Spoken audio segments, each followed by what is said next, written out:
Marcus Reynolds stood in front of the mirror in his private jet's bathroom, adjusting his expensive silk tie. At 45, he was one of New York's most successful real estate developers, with buildings bearing his name across the city skyline. His dark hair was perfectly styled, and his tailored suit showed off his athletic build. But the reflection staring back at him held a hint of emptiness that even his billions couldn't fill.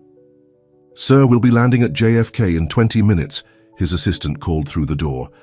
Marcus splashed some cold water on his face. He had to stay focused. Today was about closing the biggest deal of his career, a $5 billion development project that would transform downtown Manhattan. He couldn't let old memories distract him, especially not today. But as he walked back to his leather seat, his mind drifted to where it always went when he let his guard down, to Christina, his ex-wife, the woman who'd walked away from him 5 years ago, leaving nothing but a note saying she needed to find herself.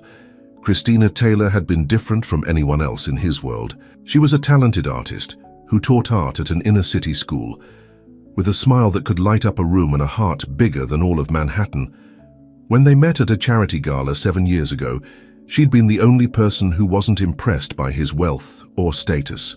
Instead, she'd challenged him about the lack of art programs in underprivileged schools. Their whirlwind romance had scandalized New York society.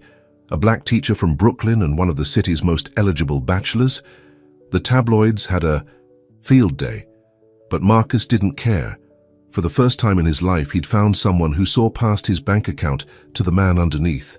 They married after 6 months, despite his mother's protests and the whispers at every social event. Those first 2 years had been the happiest of his life. But then things started to change. The pressure of society life, the constant scrutiny, the subtle and not so subtle racism at every turn, it all started taking its toll on Christina. The plane touched down with a gentle bump, pulling Marcus from his memories. His phone immediately lit up with messages from his executive team. The development deal was hanging by a thread.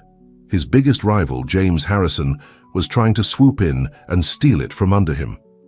"The board meeting starts in an hour, sir," his assistant, Sarah, reminded him as they rushed through the private terminal. "Mr. Harrison has apparently made a counteroffer."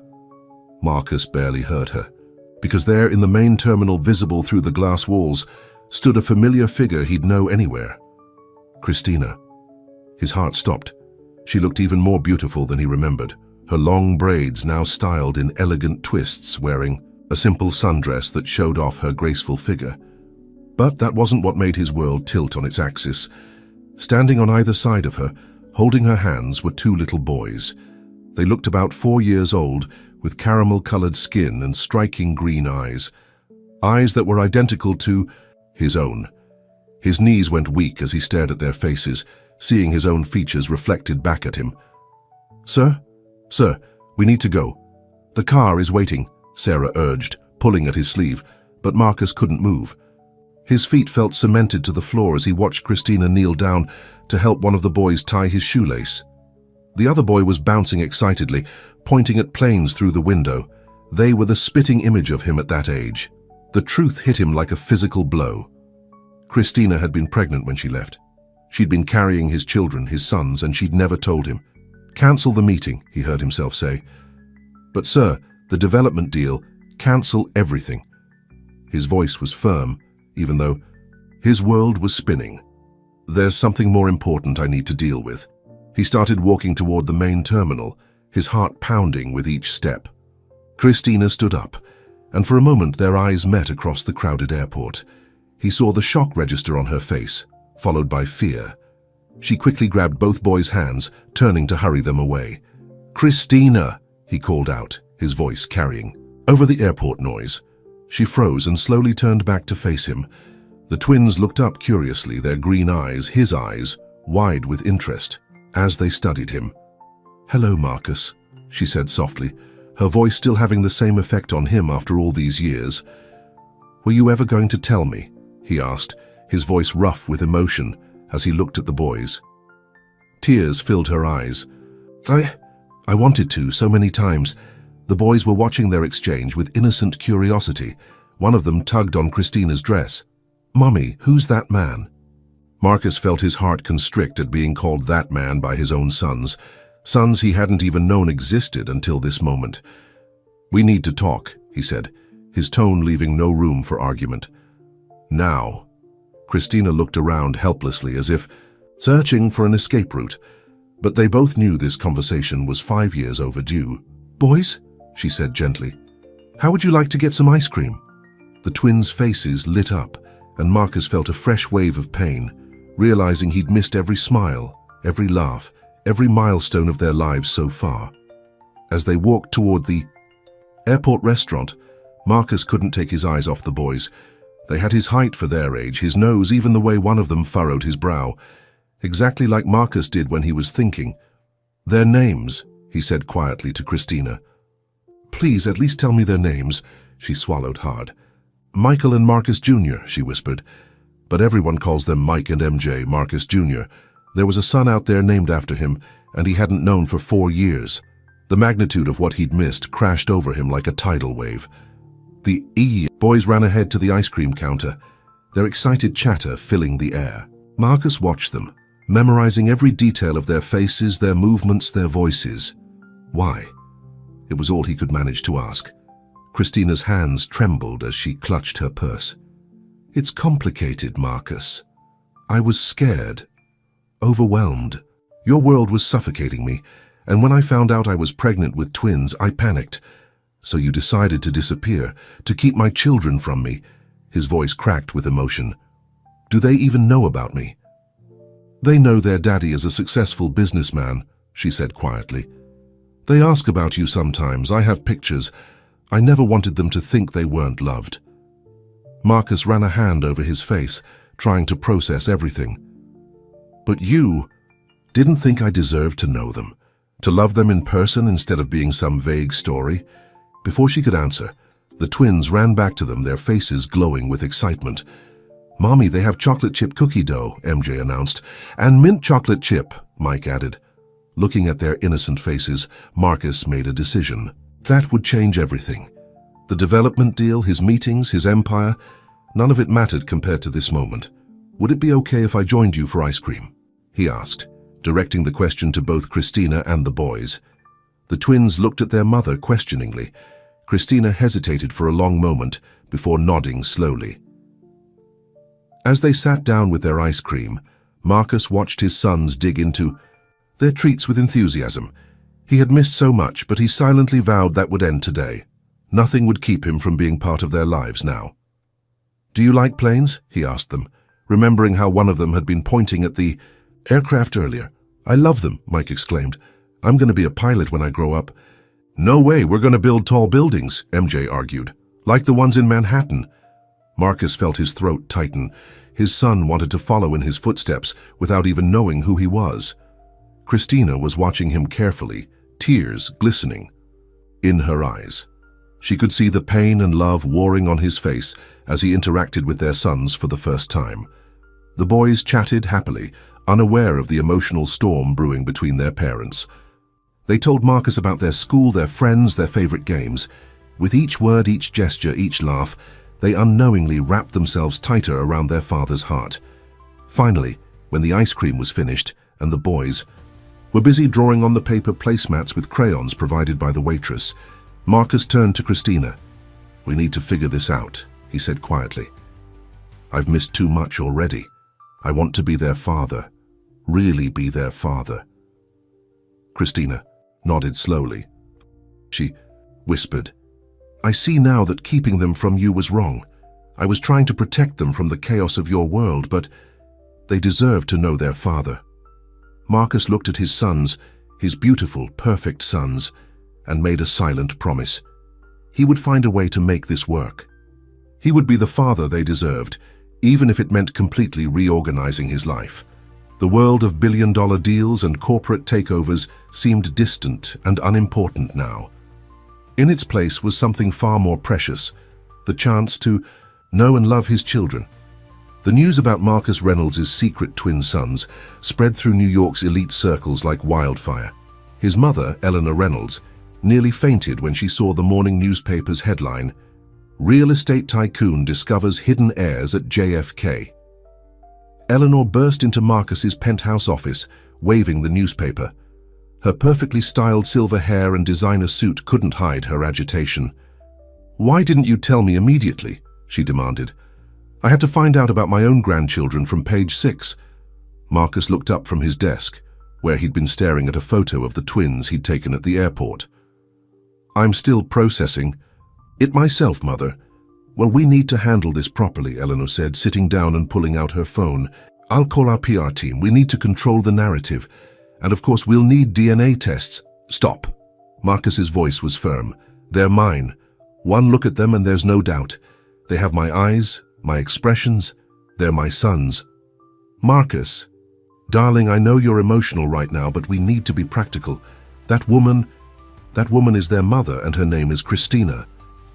Marcus stood up, his temper rising.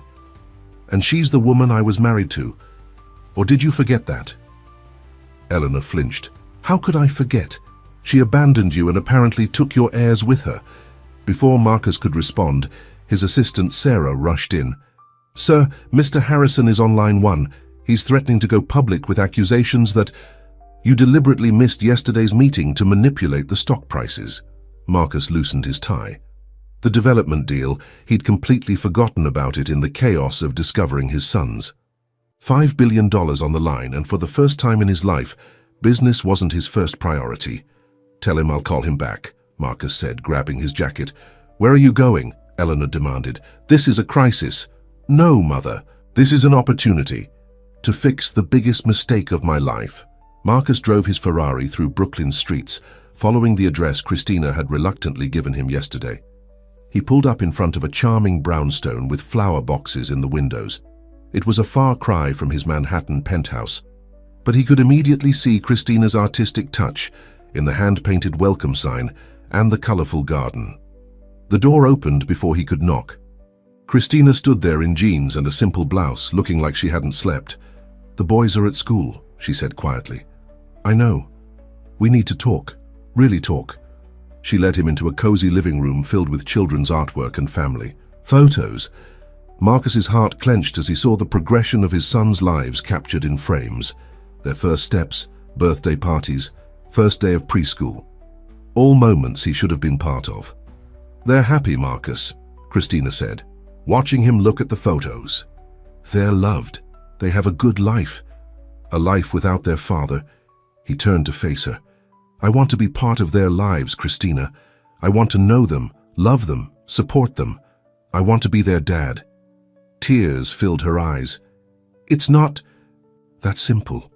Your world, it's exactly what I was trying to protect them from. The pressure, the spotlight, the expectations." "I'm not the same man I was 5 years ago," Marcus interrupted. "Losing you changed me. And now, knowing about the boys, nothing else matters as much as being their father." A knock at the door interrupted them. Christina opened it to reveal an older woman with kind eyes. "Oh, I didn't know you had company," the woman said. "I just brought over some of the boys' favorite cookies." "Thanks, Mrs. Johnson." Christina turned to Marcus. "This is our neighbor. She helps watch the boys sometimes." Mrs. Johnson's eyes widened as she recognized him.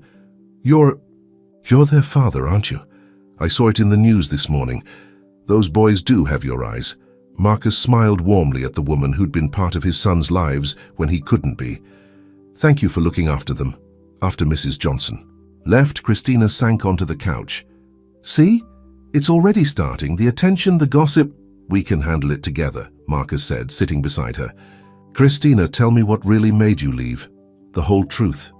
She was quiet for a long moment. "I found out I was pregnant the day of your mother's charity gala.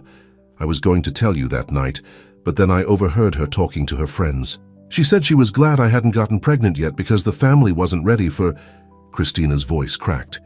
"For mixed-race grandchildren." Marcus felt like he'd been punched. "Why didn't you tell me?" "Because you were under so much pressure already. The company was expanding, you were working 18-hour days, and I saw how torn you were between your world and mine. When I heard your mother that night, something just broke. I couldn't bear the thought of our children facing that kind of prejudice from their own grandmother."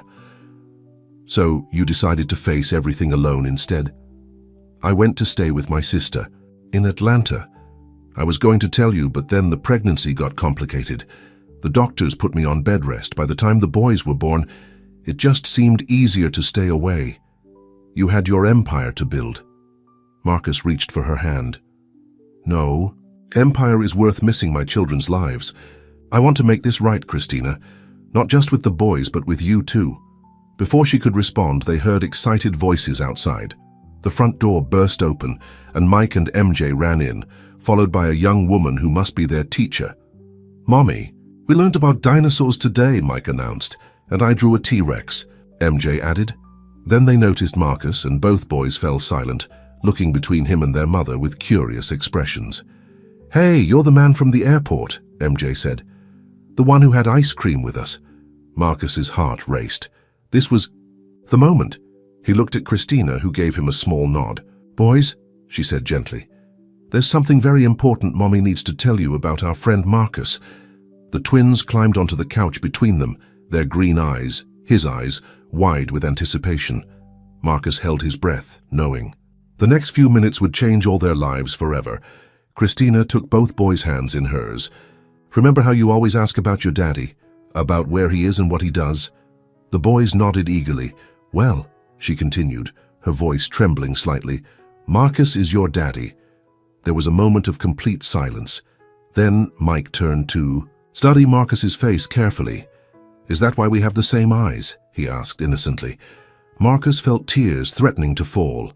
Yes, buddy, that's exactly why. MJ looked confused. But where were you before? Why didn't you live with us like Tommy's? Daddy lives with him? The simple question held so much hurt and confusion that Marcus had to swallow hard before he could answer. I didn't know about you, he said honestly. But now that I do, I want to be the best daddy I can be, if you'll let me. The boys looked at each other, seeming to have one of those silent conversations that twins often share. Then, to everyone's surprise, MJ climbed into Marcus's lap. Can you teach me how to build tall buildings? He asked hopefully. Marcus wrapped his arms around his son, for the first time. I'll teach you everything I know, buddy. Not to be left out, Mike squeezed in next to them. Will you come to our school play? I'm going to be a tiger. I wouldn't miss it for anything in the world, Marcus promised, his voice thick with emotion. Marcus sat in the front row of the elementary school auditorium, watching Mike roar enthusiastically in his tiger costume. Next to him, Christina beamed with pride, while MJ bounced excitedly in his seat, waving to his brother on stage. It had been 2 weeks since the airport encounter that changed everything, and Marcus hadn't missed a single moment with his sons since then.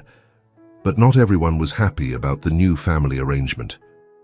In the back of the auditorium, Eleanor Reynolds sat stiffly, her disapproving gaze fixed on Christina rather than her performing grandson. She'd insisted on coming to support the family image, but her presence added tension to what should have been a purely joyful occasion. After the play, as families gathered in the school cafeteria for cookies and juice, Eleanor cornered Marcus by the punch bowl. Darling, we need to discuss how you're handling this situation, she said, keeping her voice low. The board is concerned. Harrison Development is using your personal drama to undermine our position with investors. Marcus watched his sons proudly, showing their father's tie to their friends, telling everyone that their daddy came to see the play. The board will have to deal with it, he said firmly. My sons come first now. That's exactly the attitude that's causing problems, Eleanor hissed. You've missed 3 crucial meetings this week to attend a school play and a soccer practice. The media is having a field day and our stock prices are dropping. Before Marcus could respond, Mike ran up to them, his tiger makeup slightly smudged.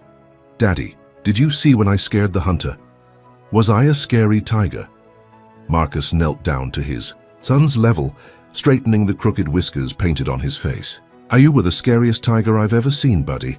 I bet even real tigers would run away from you. Mike beamed with pride, then noticed Eleanor. His smile faded slightly. Last week, during their first meeting, she'd insisted on calling the boys Michael and Marcus Jr., despite being told they preferred Mike and MJ. She'd also made several comments about their need for proper upbringing, that had upset Christina. "Hello, grandmother," Mike said politely, using the formal title she'd demanded. Eleanor barely acknowledged him before turning back to Marcus. "The Harrison situation needs your immediate attention. They're meeting with our Chinese investors tomorrow." "Actually," Christina interrupted, joining them with MJ, "Marcus promised to take the boys to the zoo tomorrow. They've been looking forward to it all week." Eleanor's perfectly painted lips tightened. "Surely the zoo can wait. These investments are worth billions." "No, Mother, it can't wait," Marcus said firmly. "I promised my sons, and I'm not breaking that promise." Later that night, after dropping Christina and the boys home, Marcus sat in his penthouse office looking at the latest financial reports. The situation was worse than he'd thought. Harrison Development had successfully convinced several key investors to withdraw their support, citing unstable leadership at Reynolds Enterprises. His phone buzzed with a text from Christina. The boys wanted to say goodnight to their daddy. Below was a photo of Mike and MJ in their matching dinosaur pajamas, grinning at the camera. All thoughts of business troubles melted away as he looked at their faces. The next morning, Marcus arrived at Christina's brownstone early, excited for their zoo trip. But he found her pacing anxiously in the living room while the boys finished breakfast in the kitchen. "Have you seen the morning news?" she asked, holding up her tablet. The headline made his blood run cold. "Reynolds Enterprise heir apparent. DNA test demands heat up as shareholders question." Twin claims. "Your mother's doing?" Christina asked quietly. Marcus ran a hand through his hair in frustration. "She wouldn't dare. This has Harrison written all over it." "The boys don't need this, Marcus. They're just starting to adjust to having you in their lives. I don't want them exposed to this kind of ugliness." From the kitchen came the sound of children's laughter. MJ was probably telling one of his elaborate jokes that only Mike understood. The sound strengthened Marcus's resolve. "I'll handle it," he promised. "But right now we have a date with some lions and tigers." The zoo trip started perfectly. The boys ran from exhibit to exhibit, their excitement contagious. Marcus found himself learning as much from their encyclopedic knowledge of animals as they learned from the educational signs. "Did you know that giraffes have the same number of neck bones as humans?" Mike informed him seriously. "They're just bigger." "And penguins mate for life," MJ added. "Like in that movie we watched, remember, Mummy?" Christina smiled. But Marcus noticed she kept glancing nervously at other visitors who were pointing and whispering news about the DNA. Test demands had spread quickly. They were watching the sea lion show when Marcus's phone buzzed. It was Sarah, his assistant, marked urgent. He stepped away to take the call. "Sir, Harrison just called an emergency board meeting. He's proposing to a vote of no confidence. He claims your illegitimate family situation is destabilizing the company." Marcus looked back at his family. MJ was perched on Christina's shoulders for a better view, while Mike stood pressed against the railing, completely mesmerized by the performing sea lions. "Tell the board I'll be there in an hour," he said finally. Breaking the news to the boys that he had to leave early was one of the hardest things he'd ever done. Their disappointed faces haunted him as his driver rushed him back to Manhattan. The boardroom was tense when he arrived. James Harrison stood at the head of the table, his smile smugly confident. "Ah, Marcus, how kind of you to join us. I trust your family outing was pleasant?" Marcus straightened his tie, looking each board member in the eye. "Let me be clear. Those boys are my sons. No DNA test is needed, though I'll happily provide one to shut down these ridiculous rumors. But understand this, I will not choose between being a good father and being a good CEO. I can and will be both." "The numbers suggest otherwise," Harrison countered smoothly. "Your attention has been divided. The Chinese investors are still very much interested," Marcus interrupted. "In fact, I spoke with Mr. Chen this morning. He was quite impressed that I prioritize family values. Unlike some people in this room, he understands that a man who abandons his children isn't someone. You want handling your investments." The dig hit home. Harrison's own messy divorce and estrangement from his teenage daughter was well known in their circles. Back in Brooklyn that evening, Marcus found Christina sitting on her front stoop, looking worried. "The boys are inside with Mrs. Johnson," she said. "They've been asking why you left." Marcus sat beside her. I had to protect our family. Harrison was trying to use you and the boys to take control of the company. Maybe your mother is right, Christina said softly. Maybe this is too complicated. The boys were happy before, but I wasn't, Marcus cut in. And neither were they, not really. They needed their father. I needed them. We can make this work, Christina. We just need time. Inside, they could hear Mike and MJ arguing over which stuffed animal from the zoo gift shop was cooler, MJ's penguin or Mike's tiger. The ordinary sound of children's bickering had never seemed so precious to Marcus. I've missed so much, he said quietly. I won't miss anything else, no matter what it costs. Christina looked at him for a long moment. The Marcus I knew 5 years ago would have chosen the company. The Marcus you knew didn't know what it felt like to hold his sons, to hear them call him daddy. Some things are worth more than money. As if on cue, the front door opened, and 2 small bodies launched themselves at Marcus. Daddy, Mrs. Johnson made cookies and we saved you some. Looking at their hopeful faces, Marcus knew he'd made the right choice. Tomorrow he would deal with Harrison, the board, and the media. But tonight, he had cookies to eat with his sons. The DNA test results lay unopened on Marcus's desk for 3 days. He didn't need a piece of paper to tell him what his heart already knew, but the board had insisted. Now, as he finally opened the envelope, his hands trembled slightly. Sarah knocked and entered his office, her face worried. Sir, your mother is here with her lawyer. Before Marcus could respond, Eleanor swept in, followed by a stern-looking man in an expensive suit. The results? Eleanor demanded. Marcus held up the paper. 99.9% positive. Happy now, Mother. Can we stop pretending my sons aren't your grandsons? Eleanor sat down, smoothing her designer skirt. Now we can discuss custody arrangements. Custody? Arrangements? Marcus stared at his mother. What are you talking about? The lawyer stepped forward. Mrs. Reynolds has concerns about the children's current living situation. Given your position and resources, we believe a case could be made for primary custody. Get out. Marcus's voice was deadly quiet. Both of you, get out of my office right now. Marcus, be reasonable, Eleanor pleaded. Those boys are Reynolds' heirs. They should be raised in our world with all the advantages that made Christina feel so unwelcome she ran away. Marcus stood up, his anger building. The advantages of having a grandmother who questioned their existence before they were even born. Eleanor flinched. You know about that? Yes, Mother. I know exactly why Christina left. And now you want to try to take her children away? It's not happening, ever. After they left, Marcus drove to Brooklyn, his mind racing. He needed to warn Christina about his mother's plans. But when he arrived at her house, he found her sitting on the front steps, crying. Christina, what's wrong? Where are the boys? Inside with Mrs. Johnson, she sniffled. The school called today. Some reporter tried to get into their classroom to take pictures. The principal said it's becoming disruptive. Marcus sat beside her, his heart heavy. I'm so sorry. I'll hire security. That's not the answer. Christina stood up, pacing. Guards around their school, reporters hiding in bushes. This is exactly what I was afraid of. Inside, they could hear the boys playing, blissfully unaware of the chaos surrounding them. Their happy voices made the situation even more painful. I had another job offer, Christina said quietly. From an art school in California. They want me to run their children's program. Marcus felt his world tilting. You're not taking them away, not again. I'm trying to protect them. Your mother's lawyers have been calling.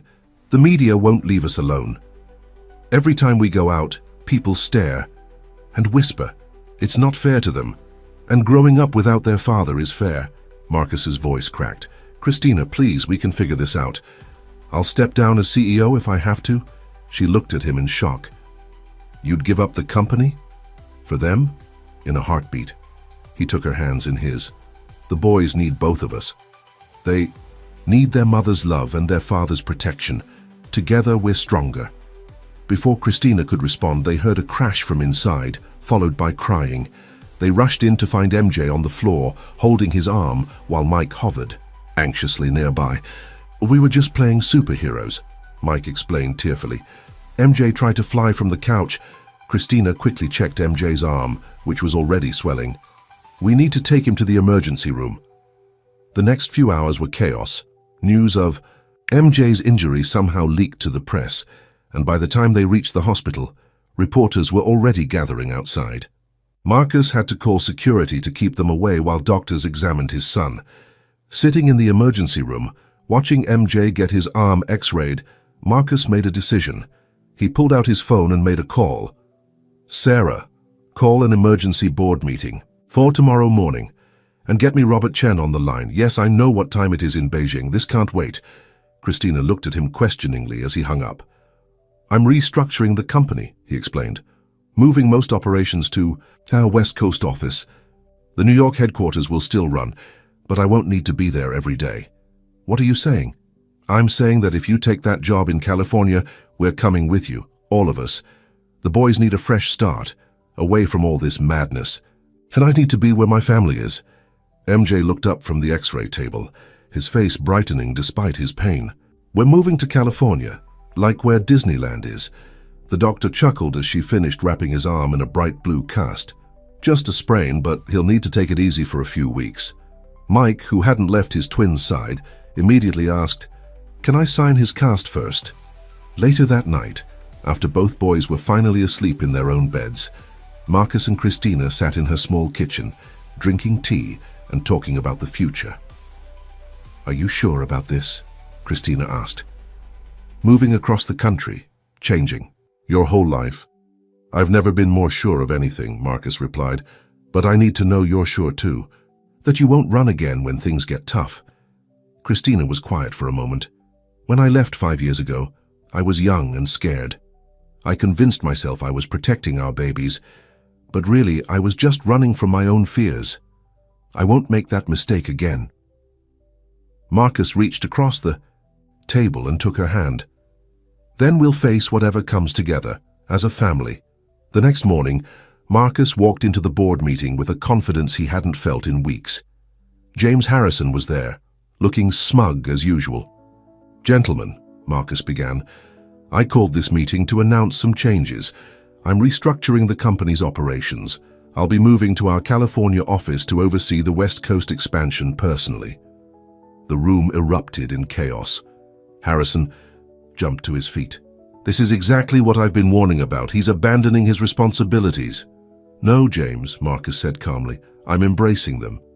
My most important responsibility is to my children. But make no mistake, I'm not leaving the company, I'm expanding it. Mr. Chen has already approved the restructuring plan.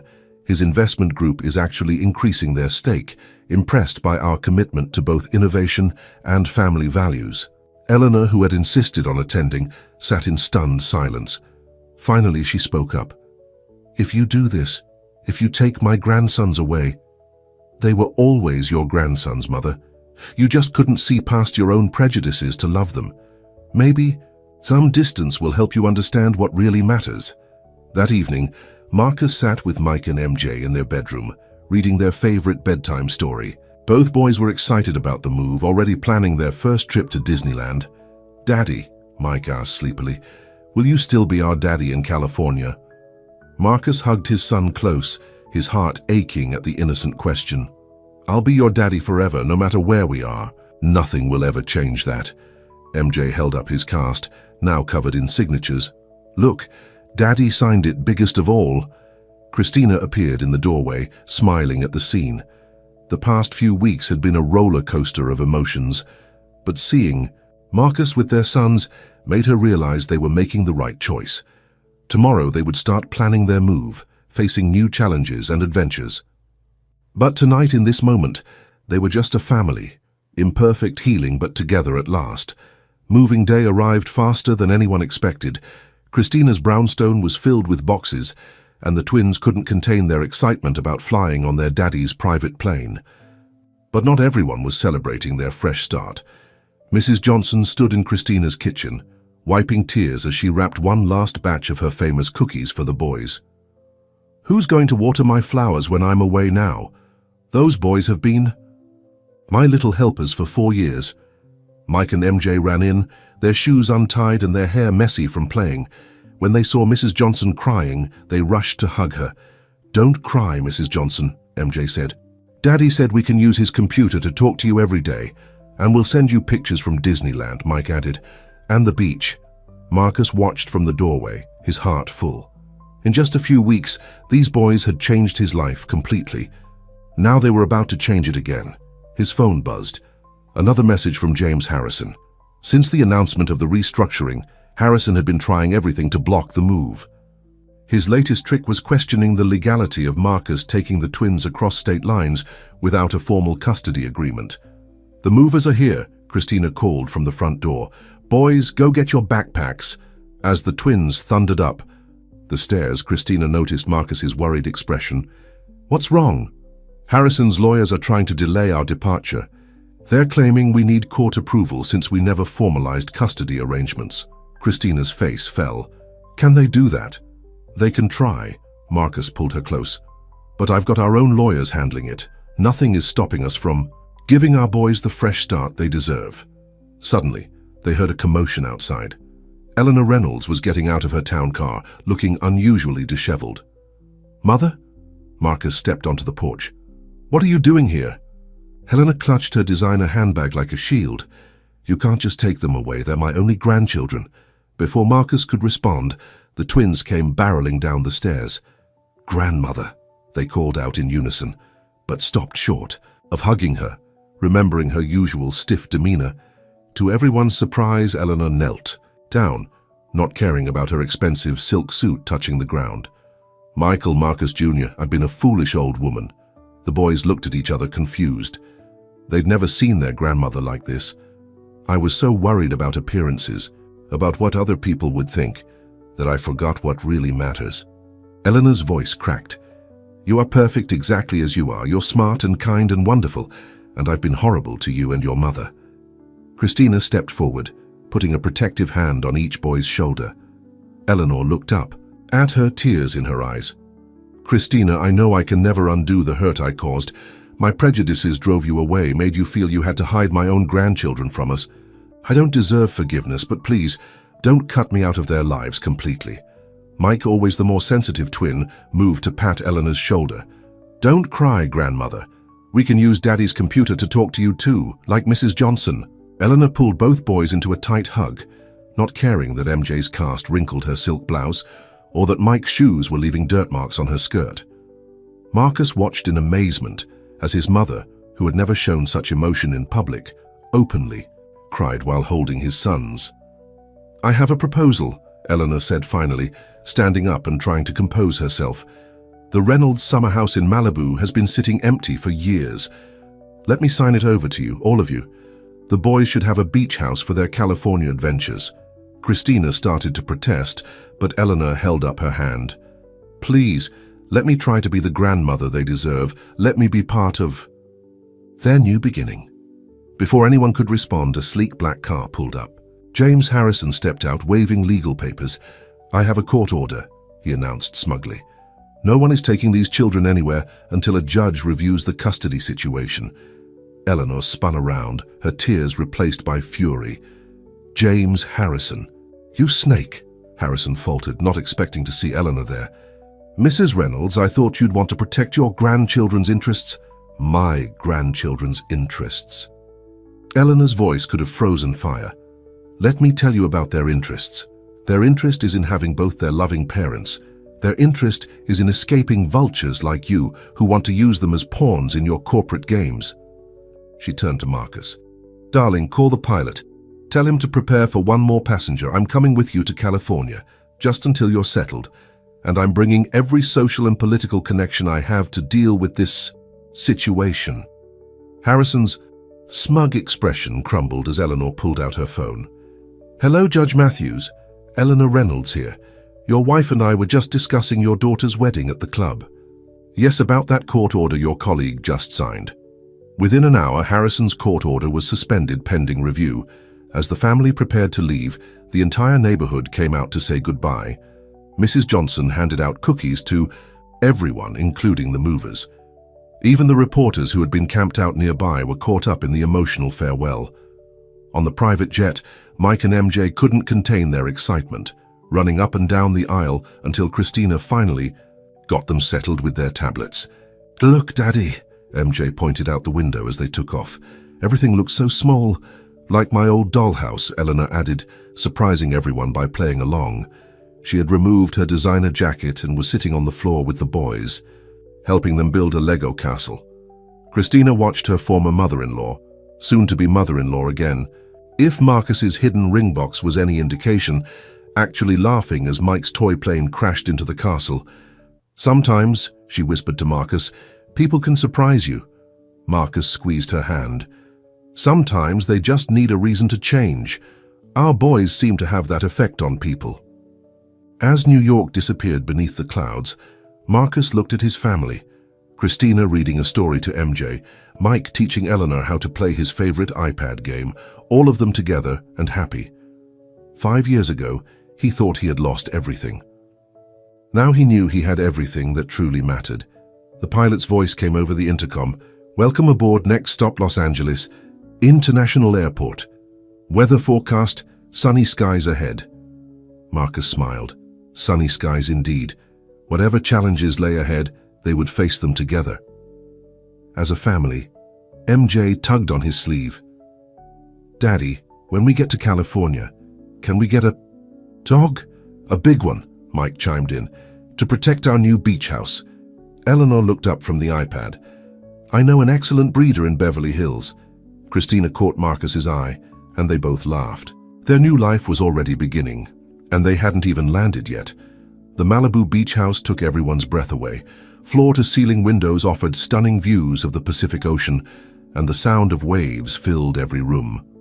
The twins ran from space to space, their excited voices echoing through the house. "Look, Mommy, we can see dolphins." Mike pressed his face against the glass. "And there's a pool," MJ added, already eyeing the sparkling water in the backyard. Eleanor smiled, proudly. "I had the house fully renovated last week. The boys' rooms are upstairs. I had them painted in their favorite colors." Christina raised an eyebrow. "How did you know their favorite colors?" "Mrs. Johnson might have helped," Eleanor admitted. "We've been texting." Marcus laughed, still amazed by his mother's transformation. But his laughter was cut short by an urgent call from the West Coast office. "Sir, we have a situation," his new assistant explained. "James Harrison is here." Marcus's jaw tightened. "Harrison? In California?" "He's meeting with the Silicon Valley investors, claiming the company's restructuring is just a cover for personal instability." Before Marcus could respond, he heard a splash, followed by Christina's scream. He ran to the pool area to find MJ in the water, still fully clothed, with Mike reaching out to help him. "I told you to wait," Christina scolded, pulling a dripping MJ from the pool. "You don't even have your swimsuit on." "But Mommy, I wanted. Had to see if I could swim with my cast." Eleanor appeared with warm towels. "Well, I suppose this is a good time to mention I hired a swimming instructor. She'll be here tomorrow." Christina started to object to Eleanor making decisions without consulting them, but Marcus stepped in. "That's actually a great idea, Mother. The boys need to learn water safety if we're living by the beach." Later that evening, after the twins were finally asleep in their new rooms, Marcus found Christina on the beach, staring at the sunset. "Having second thoughts?" he asked softly. "No. Yes. Maybe?" She sighed. "It's all happening so fast.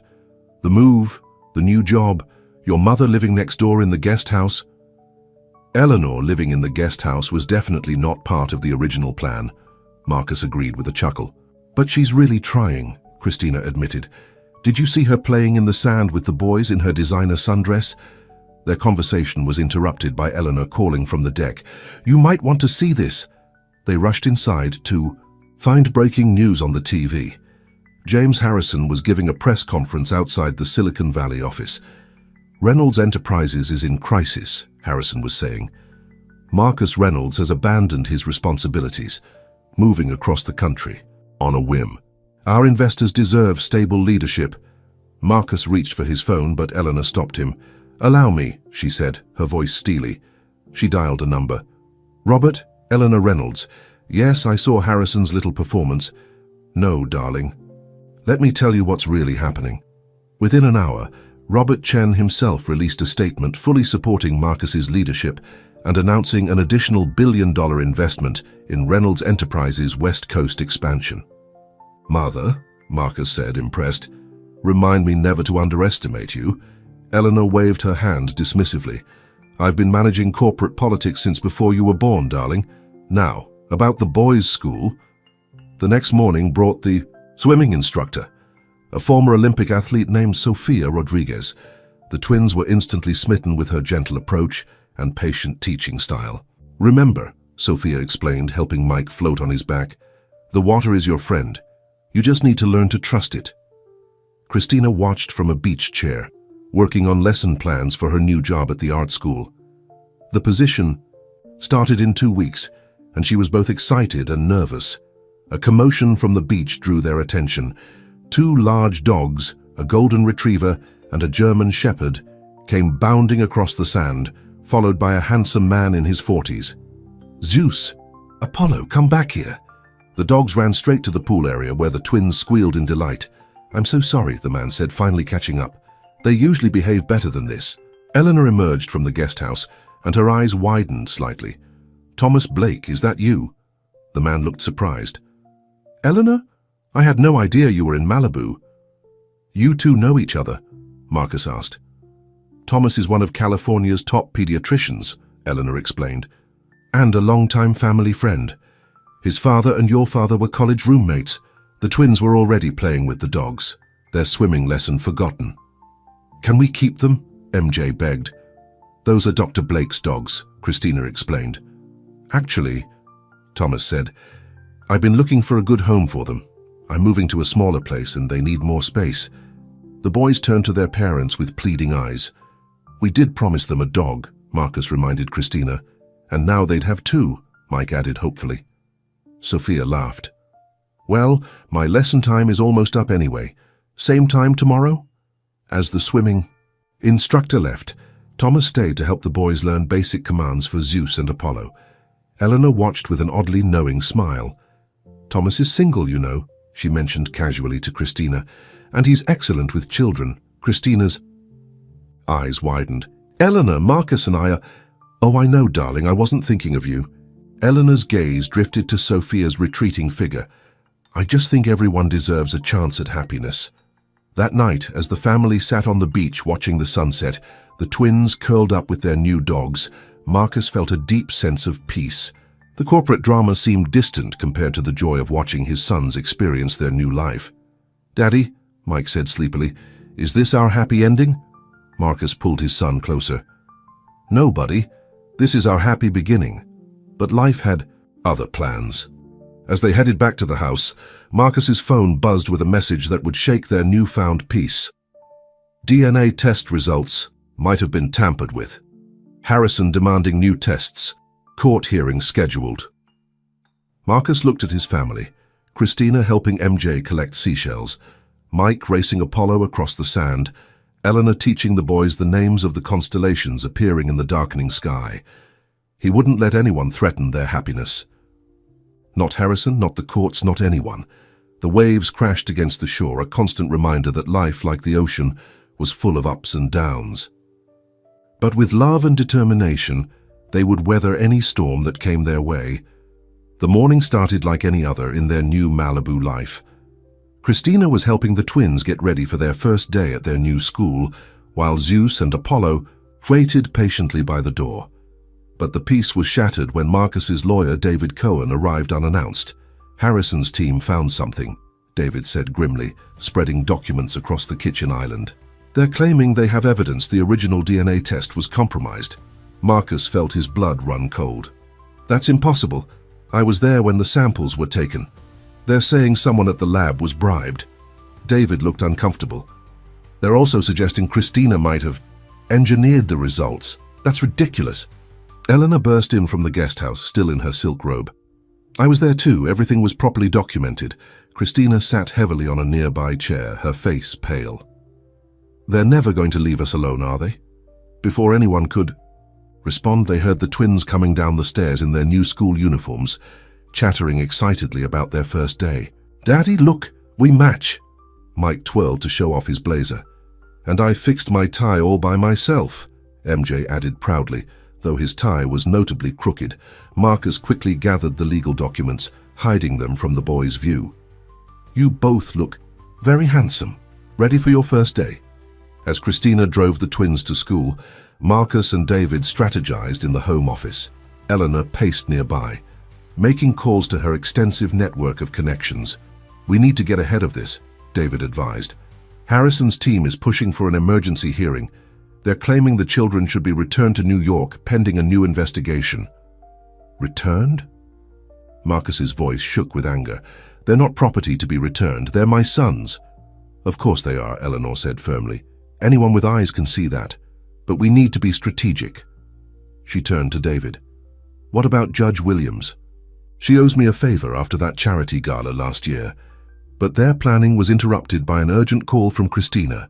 "Marcus," her voice was trembling, "there are reporters outside the school. They're asking the twins questions about DNA tests." The principal had to call security. Marcus was already grabbing his car keys. "I'm on my way. Mother, call Thomas. We might need a doctor's statement about the boy's well-being." When Marcus arrived at the school, he found Christina, trying to shield the twins from flashing cameras while reporters shouted questions. "Mr. Reynolds, is it true the DNA test was faked? Mrs. Reynolds, did you bribe the lab technician? Boys, do you want to stay with your father?" Mike was crying, clutching his brother's hand. MJ looked scared but was trying to be brave, just like his father always told him to be.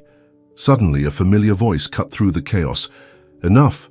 Thomas Blake pushed through the crowd, his white doctor's coat lending him authority. "These are children, not circus attractions. Back off or I'll have every one of you charged with harassment of minors." The school security finally managed to clear a path, and Marcus rushed his family inside. In the principal's office, Mike crawled into his lap while MJ clung to Christina. "Maybe we should take them home," Christina suggested softly. "No," Marcus said firmly. "We can't let Harrison win.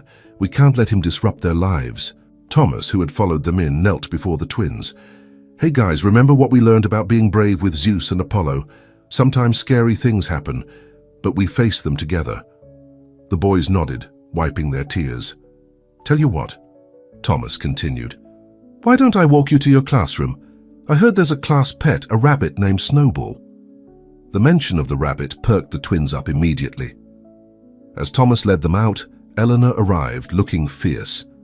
"I've called every news outlet in California," she announced. "They'll be receiving cease and desist letters within the hour. No one harasses my grandsons."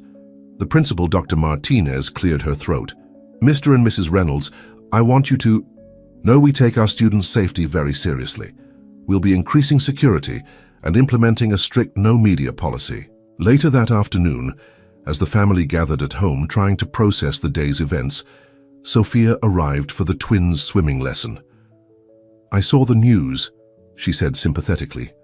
"How are they doing?" The boys were already changing into their swim trunks, seeming to have bounced back from the morning's trauma. Children's resilience was remarkable. "They're stronger than we think," Christina said, watching them splash into the pool under Sophia's watchful eye. Marcus wrapped his arm around her. "They get that from their mother." Eleanor watched the swimming lesson from her usual spot, but her mind was clearly elsewhere. Finally, she spoke up. "I made some calls to my old friends in New York society. Harrison's been making enemies there too. His daughter Claire, the one he's estranged from. She's willing to speak about why she cut ties with him." Marcus turned to his mother in surprise. "What do you mean?" "It seems Harrison has a history of using children as pawns in his business dealings. Claire claims he tried to force her to marry a business partner's son to secure a merger." Before they could discuss this further, they heard excited shouts from the pool. "Look, Daddy, I can swim without the float," Mike called out. "Me too," MJ demonstrated, though Sophia kept a careful hand nearby. Thomas, who had stopped by to check on the boys after the morning's chaos, watched the scene with a gentle smile. "They're adjusting well despite everything. Children often show us how to move forward." Eleanor noticed Sophia glancing at Thomas appreciatively and hid a smile. Her matchmaking instincts were never wrong. That evening, after the twins were asleep, the adults gathered in the living room to plan their strategy. David had brought in a team of investigators to look into Harrison's claims about the DNA test. "We need to be Prepared for anything, David warned. Harrison's desperate. The company's stock has been rising since the West Coast expansion announcement. He's losing support. Let him come after me, Marcus said, his voice hard. But he crosses a line when he targets my children. Christina touched his arm gently. We need to think about what's best for the boys. All this stress, the media attention, what they need is stability, Thomas interjected. As their doctor, I can testify that they're thriving here, despite Harrison's attempts to disrupt their lives. Sophia, who had stayed for dinner at Eleanor's insistence, spoke up. They're making real progress in their swimming. Their confidence grows every day. That's something the court should consider. Eleanor watched the group with satisfaction. They were building a strong support system here, exactly what the family needed. The next morning, as Marcus prepared for a video conference with the board, he found Mike sitting in his home office looking thoughtful. What's on your mind, buddy? Daddy, is that bad man trying to take us away? Marcus's heart clenched. He pulled his son onto his lap. Nobody is taking you away. Ever. You and your brother belong here with Mommy and me. Promise? I promise. Marcus held his son close. Some people might try to cause trouble, but nothing can change the fact that you're my boys. Nothing. Looking into Mike's trusting eyes, his own eyes, Marcus felt his resolve strengthen. Harrison could question all the DNA tests in the world, but nothing could break the bond he had with his sons. Some truths went deeper than science could measure. As if on cue, MJ burst in with Zeus and Apollo in tow. Daddy, the dogs found a crab on the beach. Marcus smiled, watching his sons examine their discovery. Let Harrison try his worst. This was what mattered. These moments, these smiles, this love. And he would fight with everything he had to protect it. Christina's first art exhibition at the new school should have been a celebration. The gallery walls were covered with children's artwork, including several vibrant paintings by Mike and MJ. But the happy occasion was overshadowed by the manila envelope that arrived that morning. They're demanding the boys appear in court next week, Marcus said, his voice tight with anger. Harrison's lawyers want them questioned by a child psychologist. Questioned about what? Christina's hands trembled as she adjusted one of the student paintings. About whether they know who their father is. They're 4 years old. Eleanor, who had been supervising the catering setup, immediately pulled out her phone. I'm calling Judge Williams right now. This is harassment. But before she could dial, Thomas Blake rushed in, looking worried. You need to see this. He held up his tablet, showing a breaking news story. James Harrison stood at a podium in New York, Claire Harrison at his side. The headline made Marcus's blood run cold. Harrison daughter recants, my father was right all along. I regret my earlier statements, Claire was saying, her face oddly blank. My father has always had my best interests at heart.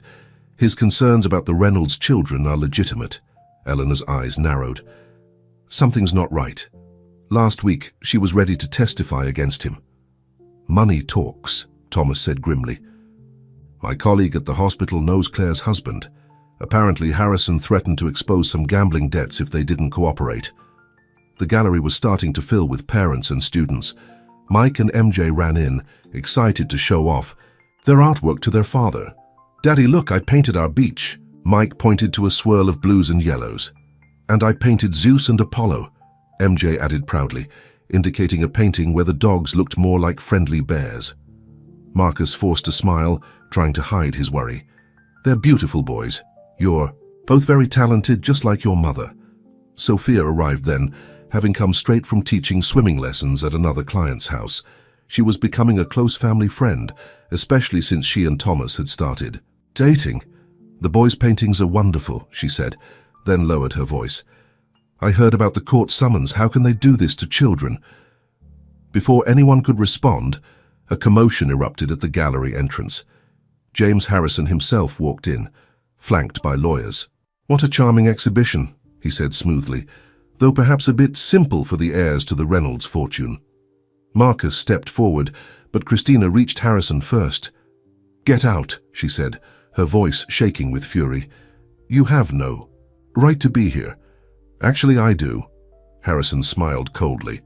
As a concerned member of the Reynolds Enterprises board, I have every right to assess the environment where the potential heirs are being raised.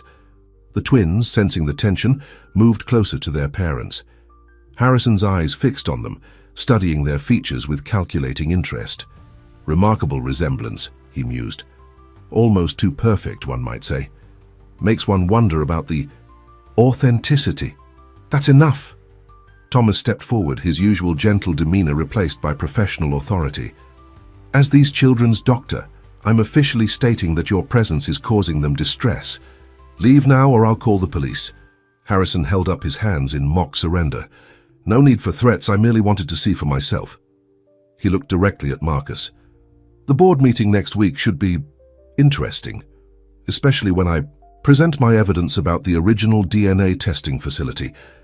After he left, Eleanor made a series of rapid-fire phone calls while Marcus and Christina tried to salvage the exhibition. The twins were unsettled, picking up on the adult's anxiety. Why? Was that man looking at us funny? Mike whispered to MJ. Maybe he's just jealous because our paintings are better than his, MJ whispered back, making his brother giggle. Later that night, after the twins were asleep, the family gathered in the living room with Thomas, Sophia, and David Cohen, who had rushed over after hearing about Harrison's appearance. He's planning something big, David warned. My sources say he's been meeting with board members privately, showing them some kind of documentation. Could he really have evidence about the DNA test being compromised? Christina asked, her voice small. It doesn't matter, Marcus said firmly. Those are my sons. I don't need a test to tell me what my heart knows. Eleanor stood up suddenly. I think it's time I made a trip to New York. Everyone looked at her in surprise. Claire Harrison and I were close once, she explained. She used to spend summers with us when she was young. Perhaps she needs someone to remind her what it's like to have a parent who puts their child first. Thomas nodded thoughtfully. And I have colleagues at the original testing facility. I can look into Harrison's claims directly. Sophia squeezed his hand proudly. Their relationship had blossomed quickly, brought closer by their shared dedication to helping the Reynolds family. I'm coming with you, Mother, Marcus decided. The board needs to see I'm not afraid of Harrison's accusations. Christina started to object, but he cut her off gently. I'll be back before the boys' school play next week. I promised them I'd be there, and I keep my promises. That night, as they lay in bed, Christina curled into Marcus's arms. I'm scared, she admitted. Not of losing the money or the lifestyle, but of losing this, our family, our happiness. Listen to me, Marcus said, pulling her closer. 5 years ago I lost you because I was too focused on the empire, on what other people thought. I won't make that mistake again. Harrison can take the company if he wants. He can't take what really matters. The boys need stability, Christina whispered. All this fighting, the court appearances, the media, it's not fair to them. No, it's not. Which is why I've made a decision. Marcus sat up, his face serious. If Harrison wants the company so badly, maybe we should let him have it. Christina stared at him in shock. What? I've been talking to Robert Chen. He's interested in backing a new venture, something smaller, more focused on sustainable development, something I could run from here, spend more time with the family. But Reynolds Enterprises, it's your legacy. Marcus smiled softly. No, our boys are my legacy. Everything else is just business.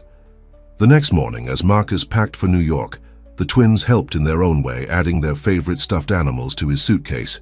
To keep you company, Daddy. When will you be back? Mike asked, his lower lip trembling.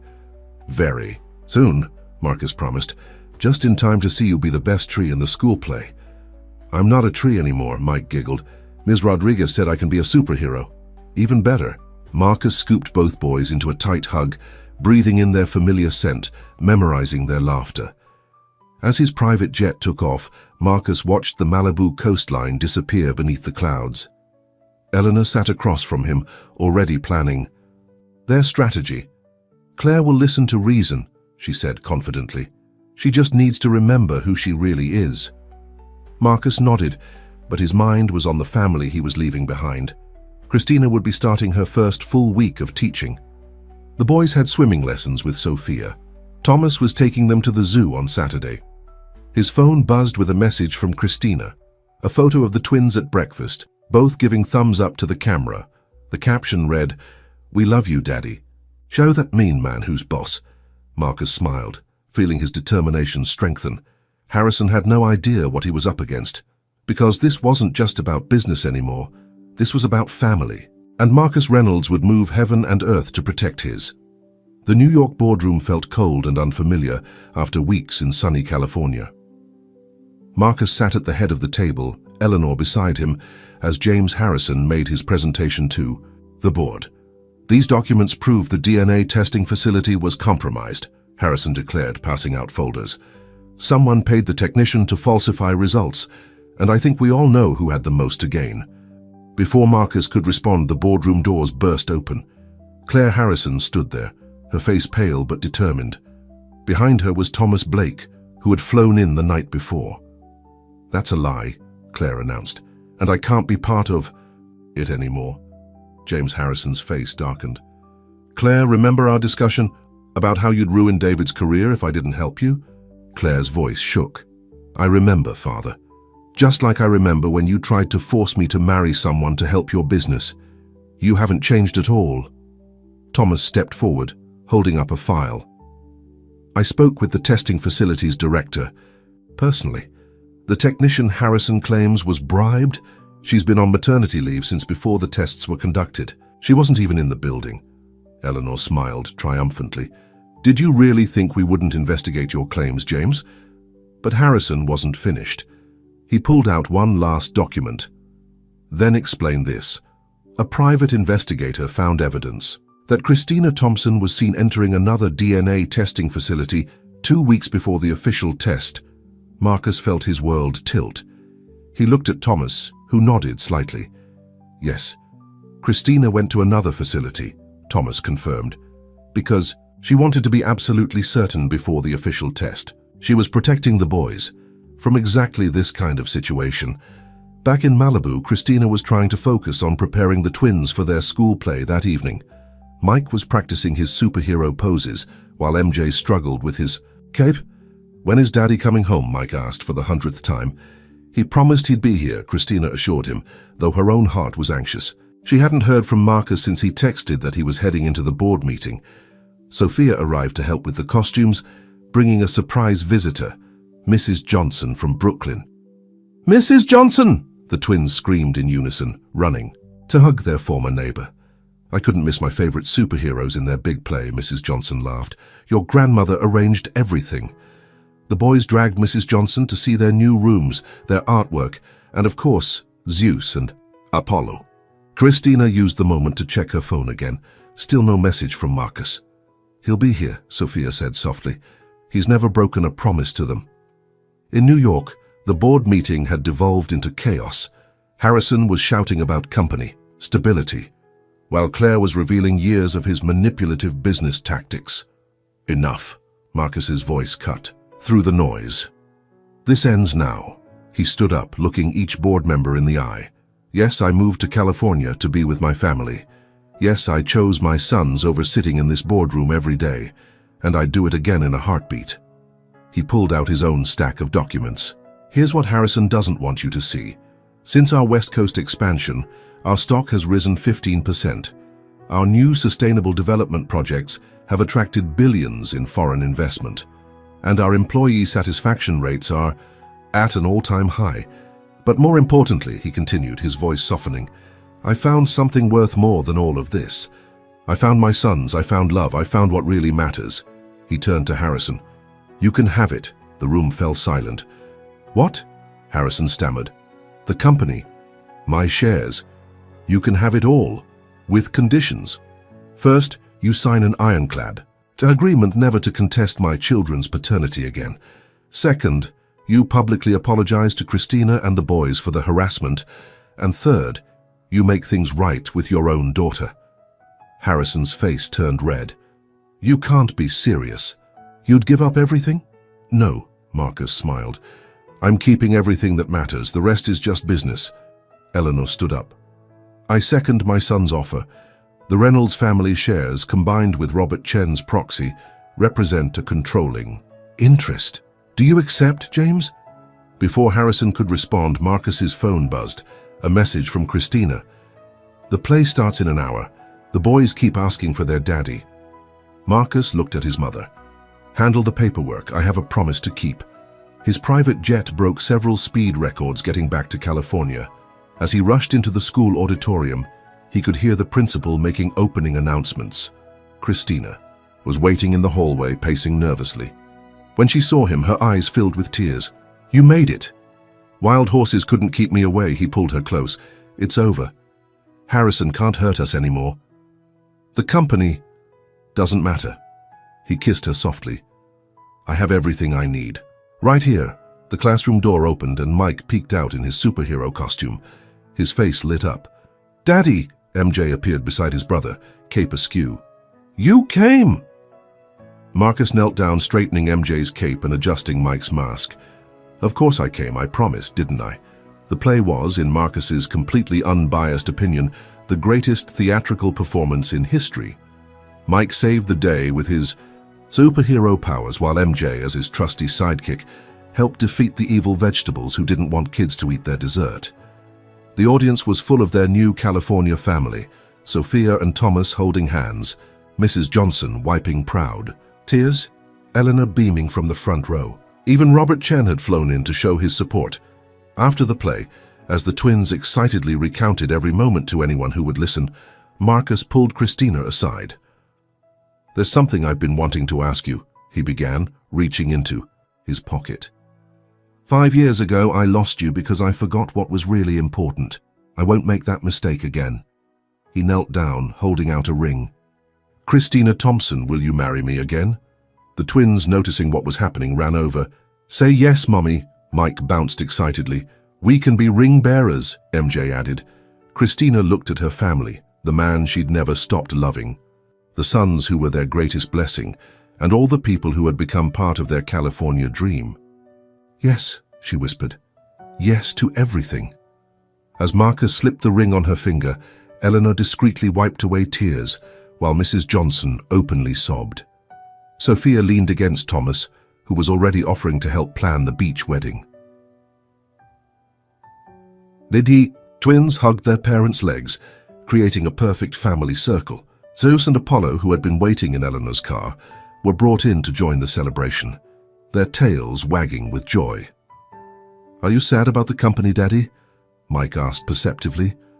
Marcus lifted his son up, feeling MJ climb into his other arm. "How could I be sad? I have everything a man could ever want right here." Christina reached up to wipe a smudge of superhero face paint from Mike's cheek. "What happens now?" Marcus looked at his family, the one he'd lost and found. Again, the one that had grown stronger through every challenge. Now, he said, "We live happily ever after." But life, as they all knew, was never quite that simple. Even as they celebrated, Harrison was making one last desperate move that would test their family in ways they never expected. The Malibu beach was transformed into a wonderland of white flowers and twinkling lights. In just 3 months, Marcus and Christina had planned the perfect sunset wedding. The twins were practicing their ring-bearer duties with Zeus and Apollo trotting faithfully beside them. But 2 days before the ceremony, Harrison made his final, desperate move. "He's filed an emergency injunction," David Cohen announced grimly. "He's claiming the company transfer can't go through until the paternity issue is fully resolved." Marcus looked up from where he was helping MJ with his bow tie. "He signed the agreement, it's over." "He's claiming duress," David explained. "Says he was coerced into signing away his rights to the company." Eleanor burst in from the guest house, her face flushed with anger. "That snake. After everything Claire revealed about him, where is Claire now?" Christina asked, concerned for the young woman who had helped them. "Safe," Thomas assured them. He and Sophia had been helping Claire rebuild her life away from her father's influence. "She's staying at my sister's ranch in Montana." The twins, picking up on the tension, huddled closer to their parents. "Is the bad man trying to hurt us again?" Mike asked quietly. Marcus gathered both boys into his arms. "No one can hurt us, buddy. We're stronger together, remember?" That evening, as the family sat on their beach watching the sunset, Eleanor made an announcement. "I've been doing some thinking," she said, watching the twins build a sandcastle. Harrison's real problem isn't with the DNA test or the company. It's about legacy. Christina looked confused. What do you mean? He's alone, Eleanor explained. His own daughter won't speak to him. He has no grandchildren, no family love. He's watching Marcus choose family over fortune, and it's driving him mad with jealousy. Marcus considered this. So what are you suggesting? I think it's time we showed him exactly what he's fighting against. Eleanor smiled mysteriously. And I know just how to do it. The next morning, Harrison arrived at his office to find his waiting room full of familiar faces. Claire was there along with his ex, Susan. But most surprisingly, his estranged brother Michael, whom he hadn't spoken to in 20 years, sat quietly in the corner. What is this? Harrison demanded. An intervention, said softly, because someone reminded us that family is worth fighting for, even when that family has lost its way. Eleanor stepped out of the shadows. Hello, James. Remember when our children were young? How you and Michael would bring Claire to play with Marcus? Those summer barbecues at the Hamptons house? Harrison's stern facade cracked slightly. That was a long time ago. It doesn't have to be just memories, Eleanor said gently. Look what? Holding on to bitterness has cost you. Your daughter, your brother, your chance to know your nieces and nephews. You're so focused on destroying Marcus's happiness, Claire added, that you can't see how to find your own. Meanwhile, back in Malibu, final preparations for the wedding were underway. Sophia was helping Christina with her dress, while Thomas entertained the twins with stories about their father's childhood, carefully edited versions he'd heard from Eleanor. And then your daddy jumped into the pool with all his clothes on, Thomas chuckled, just because your Aunt Claire dared him to. The boys giggled, but Mike looked thoughtful. Is Aunt Claire coming to the wedding? We hope so, buddy, Marcus said, entering with his phone in hand. And I just got some news that might make that possible. Harrison had withdrawn his injunction. More than that, he'd issued a public statement apologizing for his actions and announcing his retirement. Claire would take over his shares of the company working alongside Marcus's new sustainable development venture. Sometimes, Marcus told his sons, people just need to remember what really matters. The wedding day dawned perfect and clear. The beach was filled with their extended family, not just blood relatives, but all the people who had become part of their story. Mrs. Johnson sat in the front row, already crying happy tears. Sophia and Thomas stood with the wedding party, their own engagement rings sparkling in the sunlight. To everyone's surprise, Harrison came, too, standing quietly at the back with his brother Michael. When the twins spotted Claire, they ran to hug their honorary aunt, who swooped them up with laughing tears. Eleanor watched it all from her seat of honor, remembering how she had once fought against Christina and Marcus's love. Now she couldn't imagine their family any other way. The ceremony began as the sun started its descent toward the horizon.